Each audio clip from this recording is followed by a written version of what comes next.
What's up, hockey goalie? And congratulations on making the best possible investment you could have ever made towards maximizing your goalie performance this year. Welcome to the off-season goalie training system. This is the most complete goalie training system available today. It's going to cover every last bit of performance enhancement that is unique to goalies. Goalies already know that they shouldn't be training like their fellow defensemen and offensive men. Why? Because it's completely different. You wouldn't put a catcher through the same workout as you would a pitcher. You wouldn't train a wide receiver in the same way that you would train a quarterback. These things are completely different, and a goalie is the exact same way. A lot of coaches try to put goalies through the same programs as everyone else, and to be honest, that's lazy coaching. Goalie mobility, strength qualities, conditioning, agility, speed needs, the joint angles that they work at out in the ice. Heck, even the uneducated eye can see that when you're looking at a forward or defenseman, they spend much of the game either going forwards or backwards, and they spend only a small amount of the game going laterally. Whereas goalies spend almost the entire game going laterally and spend much less of their time going forwards and backwards. Sure, forwards sometimes go laterally, and sure, goalies sometimes go forwards and backwards, but not nearly as much as one another. So immediately we know that the speed, conditioning, and agility should look completely different, and the joint angles and muscle systems and coordination patterns that you want to train should also be completely different, and the neural performance protocols for reaction time, coordination, you think this is going to look a little different from a centerman to a goalie? Absolutely it will. There's major differences. So you understand these differences, and that's why you've taken the leap to join the goalie off-season program, and I can promise you, you are going to see phenomenal progress across this off-season, mentally and physically, in the most goalie-specific way possible. But before I get into this video where I talk about the goal of each phase and what you're going to be exposed to each phase, I do want to point out that I want you to check out everything in this members area page, okay? You got to check out all of it. I've got a document on how to schedule the entire off season. So no matter what, if you have 23 weeks or 16 weeks or 12 weeks or 9 weeks, no matter how long your off season is, you're going to want to sequence the phases at the right time and for the right amount of time. So you might jump right into phase 1, but you're only going to do 2 weeks. Or if you've got a longer off season, we'll do 4 weeks at phase 1. Whatever it's going to be, you got to check out the how to schedule your off season periodization document. I want to remind you that every single workout sheet is hyperlinked to the video exercise demonstration. So if you ever need to figure out what a certain exercise is, you just click right on the workout PDF on the exercise, and it'll take you to a quick, easy demonstration. All right? So check out all the material. Get familiar with what your schedule is going to look like this off season. Check out the beginner's guide so you know exactly how this program is going to be run. And don't forget that the video demonstrations are available right on the page. But now that that's through, let's get into the exciting stuff here, won't we? Regeneration is what we're going to start with. The regeneration phase is a hockey-specific way in which I incorporate active recovery. Active recovery is something you really need after the playoffs or after a tough season. You've got a little wear and tear on your body. You're probably dealing with some nagging injuries. You've got a little bit of physical but also psychological fatigue right after the season, and you just need to regenerate your body. So this phase is purposefully low intensity, low volume.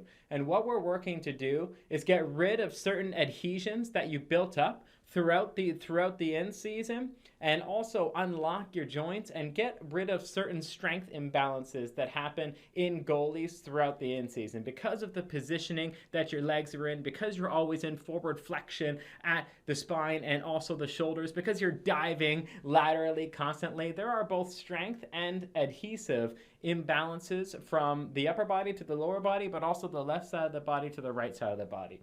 So we're working to actively recover your body. We're getting the nervous system recovered. We're we're getting your muscles recovered, we're getting glycogen back in the muscle cells, and we're also working on the goalie specific issues that need to go. And when you do this properly, it acts like a slingshot into phase one, because phase one is when you're going to start lifting a little bit more weight. But I always say to the coaches who I mentor on hockey training program design is that if you can't do it, don't load it. That's very important to understand. If you can't do it, don't load it. There's a lot of people who immediately post playoffs, they actually have pain in their knees when squatting, or they might have pain in their ankles when doing split squats or step ups. They might have pain in their shoulder doing a bench press. This stuff should be gone. If you can't do it, don't load it. Don't add weight to that movement pattern. You're just going to make the strength imbalance and the structural imbalance and the injury even worse. So we completely revitalize and regenerate the body, which acts like a slingshot going into phase one, because now you're going into phase one fresh, balanced, and ready to rock. And then in phase one, we're going to emphasize that even further. This phase is the structural balance phase, but this is also the phase where you're going to start getting introduced to some real concepts that we have for your goalie specific programming this offseason. You're going to be doing triplex training, so every single thing is grouped in sets of 3, because I want to combine both traditional and functional training to make sure you get the best goalie specific result.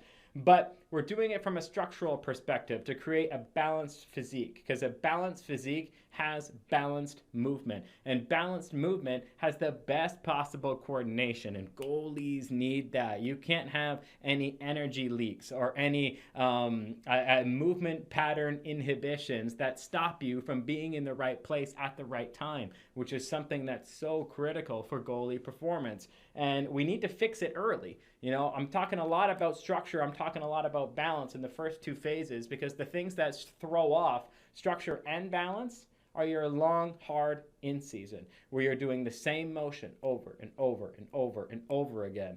And let me tell you something. Carpal tunnel syndrome doesn't happen in accountants because typing is such a difficult task. Wrong. Carpal tunnel syndrome happens in accountants because typing is such a repetitive task. And that's how you get inflammation in your joints. Just like carpal tunnel syndrome inflames their wrists, a goalie is going to have a lot of inflammation in certain areas and joints of their body that's not going to go away unless you reintroduce balance. So we're going to work on structural balance. We're going to do it in a hypertrophic manner, meaning you're also going to see some muscle growth and some muscle size in this phase. You're also going to be introduced to neural performance programming. That's actually something you're going to see all off season long, because I think training the mind is equally as important as training the body for anybody, but especially for goalies. Your puck tracking ability, your ability to react quickly, your pattern recognition processing of reading the ice and being able to be in the right place at the right time, that's on a different planet. You talk to any professional goalie, you talk to any real elite goalie, they'll tell you that mindset is like 90% of the process, because when your brain acts, your body will follow. That puck tracking, that reaction time, that coordination, that pattern recognition, it's trainable. So I have neural performance protocols all off season long, because if you don't use it, you're gonna lose it. You don't want to just be not exposed to anything rapid in the off season, because if you don't use it, you'll lose it. Our brain gets rid of something it's not using. So I want to expose that to you all off season long to make sure that you're training your mind while you're training your body. You're also going to be focusing on tempo runs at this point in time, because goalies are going to require an aerobic base of conditioning. You're not going to be an aerobic dominant athlete, because your movements that really matter out in the ice are very much anaerobic in nature, and we want to be anaerobic dominant and not aerobic dominant. But you still need an aerobic base. It's very good for your cardiovascular system, for your heart chamber to be able to pump more blood to your muscle tissues, to be able to oxygenate your muscle tissues to a greater degree. These are all things that the aerobic system takes care of, and therefore we need to do it in the regeneration phase and in phase 1. But if you'll notice, both of these, I'm talking about structural balance, talking about aerobic work. Not really goalie specific, right? That's kind of the point.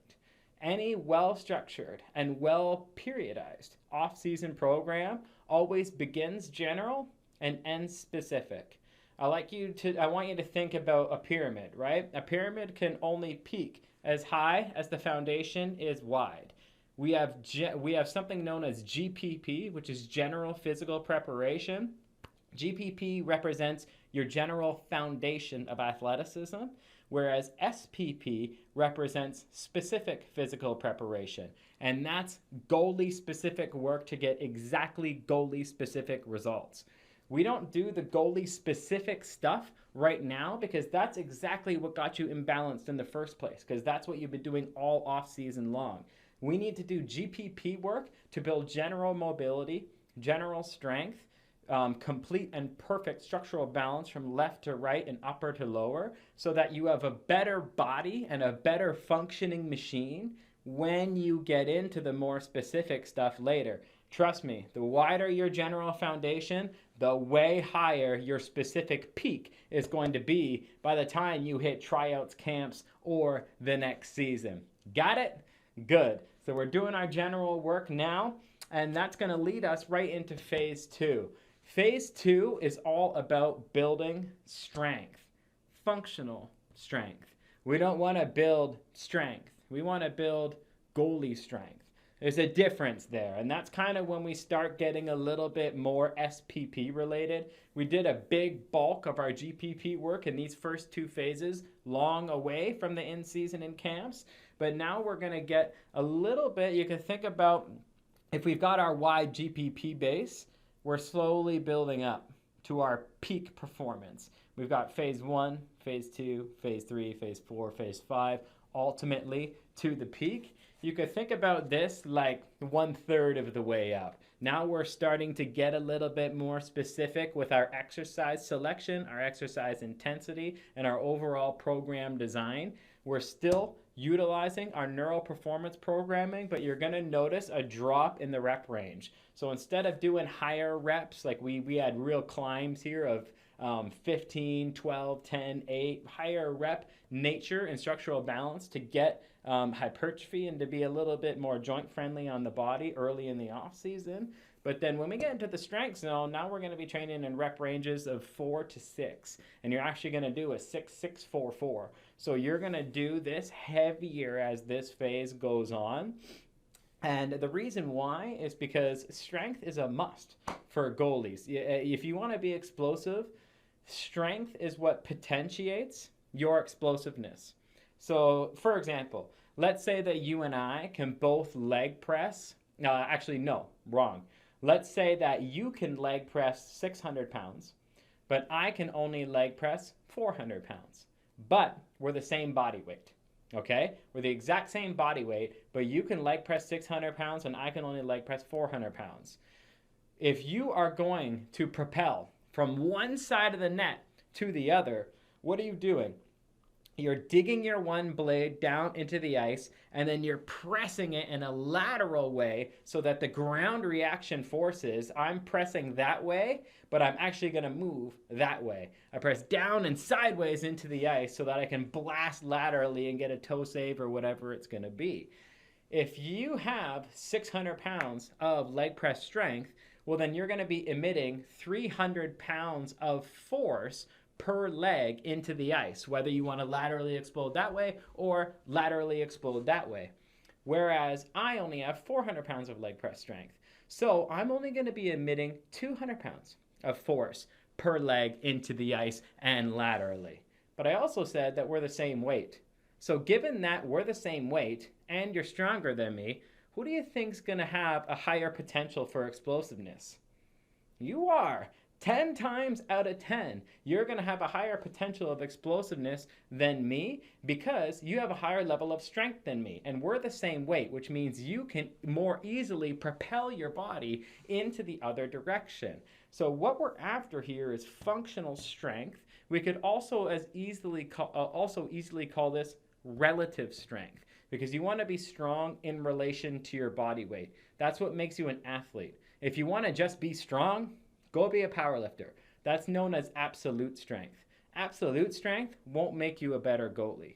Relative strength will make you a better goalie because it's going to play a huge role in what we could refer to as your explosive potential. or your speed potential.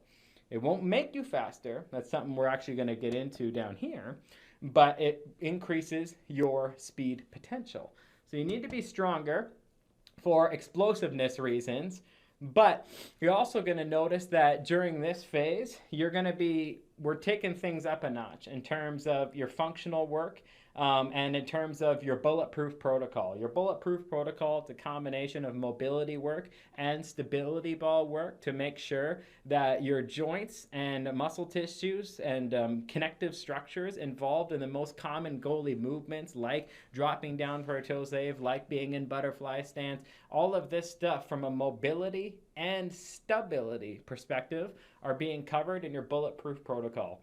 I call it the bulletproof protocol because it increases your range of motion, but it also helps you stay stable within those ranges of motion.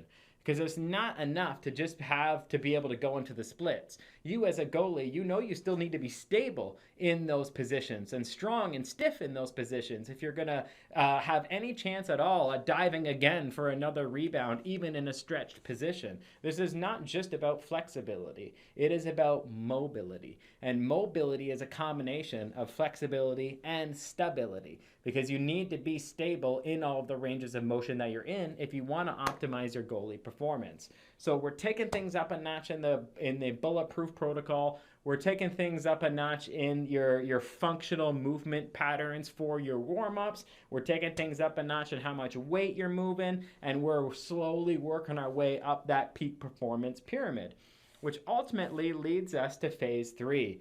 Phase 3 is when things really start getting specific, okay? Now you're going to start your goalie-specific agility programming. Now you're going to start your goalie-specific conditioning program. Now you're also going to start your power enhancer as well as a new warm-up for you. Now, why are we doing all this? All in the name of explosive power, okay? Power is not the same thing as strength. A lot of people mistake that.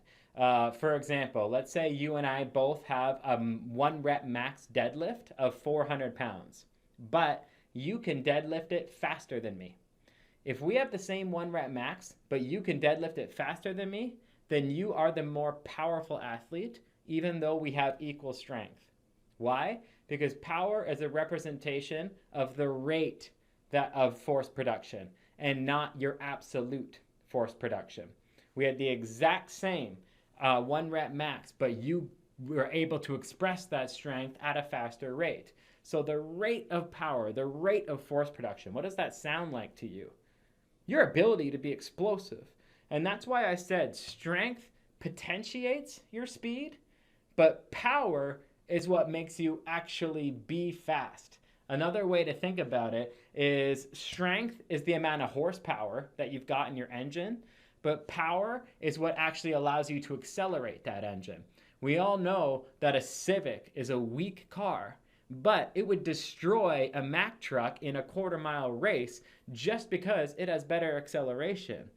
Mack truck has got hundreds of more horsepower in it, but it doesn't matter if you can't use that horsepower at a quick rate. So that's why we build up the horsepower of our engine in phase 2, but then we build up the acceleration of that engine in phase 3. And that's also why it's not the other way around, you know?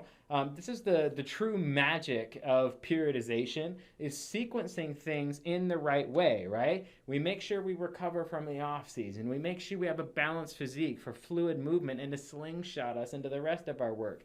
Now that we've got complete balance and hypertrophy, it's safe to put a heavier load on our back and not risk injury and work on building up the horsepower. And now that we've got all kinds of horsepower, we can work on putting a fuel-injected engine into that thing so that your acceleration is on another level, so that you have a high speed potential and now a high speed expression.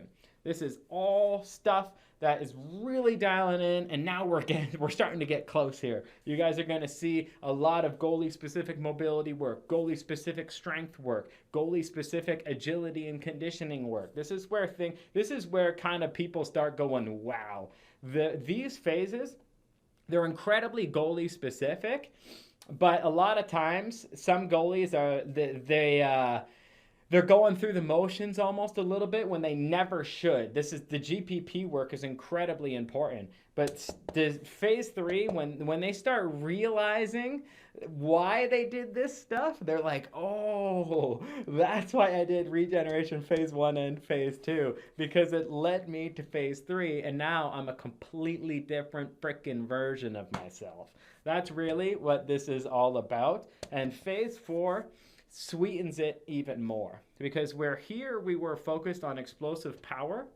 Now we're focused on power endurance, because it doesn't really matter if you're super explosive, but only for the first period, right? You've got to have a gas tank. You got to be able, and goalies, that is exhausting. If you're working a penalty kill, and a lot of people have no idea how tiring it is to go down and back up, down and back up, down. Like every time something happens, you're fully locked in, you're down, back up. That is exhausting to keep going down and up. And it's another reason why the conditioning is so different for a goalie than it is for a forward or D. They're never down. They're constantly skating. Whereas you're down, up, down, up, down, up, down, up. That agility and conditioning is completely different than what anyone else is exposed to.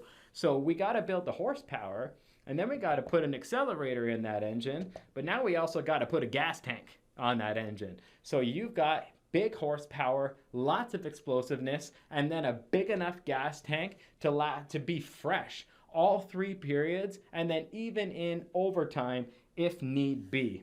You're also going to notice in phase 3 and 4 that we actually switched from triplexes to biplexes. So now we're just doing 2 exercises back to back rather than 3 exercises back to back. Why? Because you never want to sacrifice quality of explosiveness. If I told you to do 3 explosive movements all back to back to back to back, the quality would diminish, especially by the time you got to the 3rd. So what we're going to be doing here is something known as contrast training, where you're going to be doing a heavy load coupled with a explosive power movement, so that we're getting the horsepower and the acceleration out of the deal. You get lots of rest and explosive power to work on max explosiveness.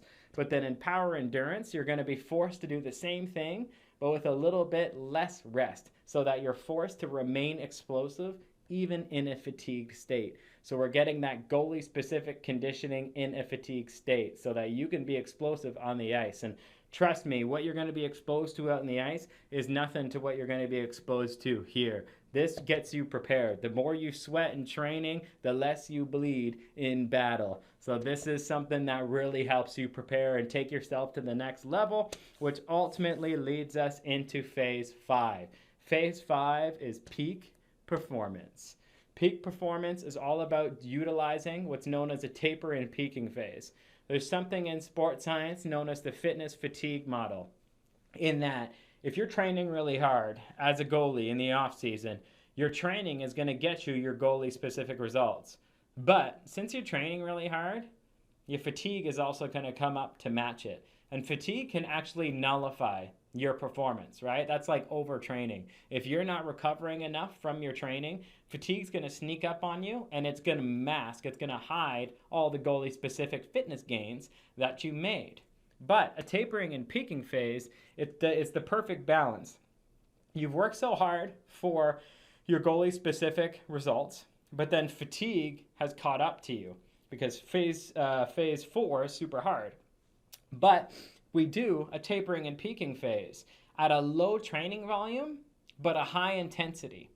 What that allows us to do is maintain your goalie-specific level of fitness, but get rid of all the fatigue that you had, thus creating a peaking effect going into camps, going into tryouts, or going into the next season, whatever you want to peak for. This is when you would use the tapering and peaking phase.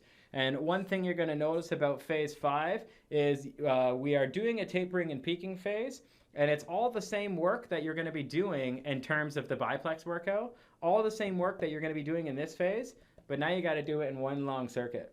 So instead of 4 supersets of, say, 8 exercises, you're going to do 8 exercises straight with no rest. That's power endurance. I'm telling you, that's what makes an elite goalie stand out even among other great goalies. And that in combination with the tapering and peaking philosophy, you're going to surprise people. Like, what the heck was this guy doing in the off season? That's what a real peak is all about. It's a secret. A lot of people don't know about how to properly peak an athlete, let alone run them through that speed capacity process to the circuits as well. So you're going to absolutely crush this thing. Phase 5 also, something that doesn't impact recovery reserves is your neural programming, your coordination, your reaction time, your puck tracking.